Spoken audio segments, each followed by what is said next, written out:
12हों गुनाह आहे राज़ फाश करणु ऐं 13हीं शइ आहे ज़ुबान जे गुनाहनि मां कूड़ो वाइदो। 14हों गुनाह आहे कूड़। कूड़ त पोइ साईं कूड़ आहे। 12हों गुनाह आहे राज़ फाश करणु, जेको तव्हां सां अकेला पियो वेही करे कचहरी करे पोइ उन जूं ॻाल्हियूं वरी ॿिए खे ॿुधायो, इहो बि गुनाह आहे ज़ुबान जो। वरी उनखे छा चवंदो, ॿिए कंहिंखे न ॿुधाइजांइ, तूं रखी आहे। पोइ चवंदा त ऐसा जावज़ ॿिनि खां मुराद ॿ चप, ॿिनि खां वई त पोइ वई गुज़री। तंहिं करे राज़ कंहिंजो पधिरो न कयो। हदीस में अचे थो इज़ा हदस अर्रजुलु अल हदीस सुम्मल तफ़त फहिय अमानह।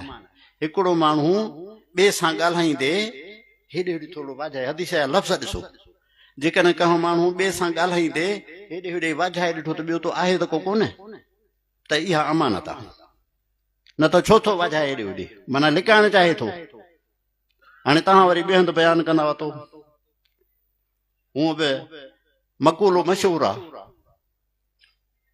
अल मजालिस बिल अमानह, मजलिसूं अमानत आहिनि।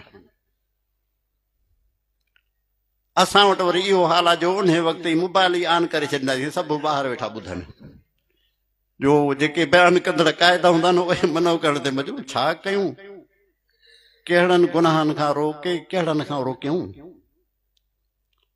सच पुछो त वॾे इस्लाह जी ज़रूरत आहे, वॾे गंद में फाथल आहियूं, दिलि मरीज़ थी चुकी आहे।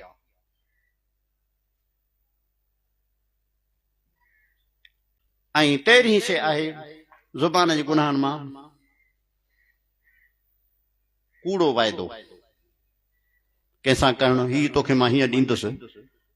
कूड़े वाइदे मां इहो न आहे त हुनखे उथंदे नियत त हुई त मां पूरो कंदुसि पर नथो करे सघे, उहा ॿी ॻाल्हि आहे। कूड़ो वाइदो हुनखे चइबो आहे त उथंदे ई ज़हन में इहो अथसि त मां कुझु कोन ॾींदोमांसि, त पोइ इहो बि ज़ुबान मां ॻाल्हाई न, कूड़ो वाइदो कयूं त इहो बि ॾोह आहे, गुनाह आहे।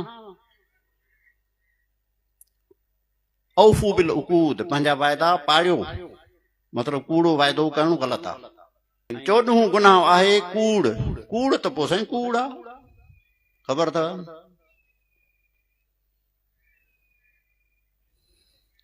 अल कज़िबु मिक़रादुल ईमान, कूड़ आहे ईमान जी कैंची। हदीस में अचे थो ला यज़ालुल अब्दु यकज़िबु व यतहर्रल कज़िब हत्ता युक्तब इंदल्लाहि कज़्ज़ाबन।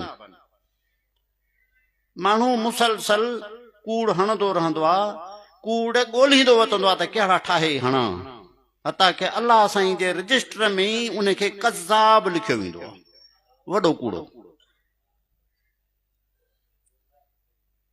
ऐं तव्हां असां में घणी आदत आहे, तफ़सील में छा वञा, टूल प्लाज़ा ते तव्हांजी गाॾी गुज़रंदी, बसि हिते थो वञा, मदरसे जी गाॾी आहे, कूड़ कोन हणंदा आहियो, रुॻो 30 रुपयनि बचाइण ख़ातिर।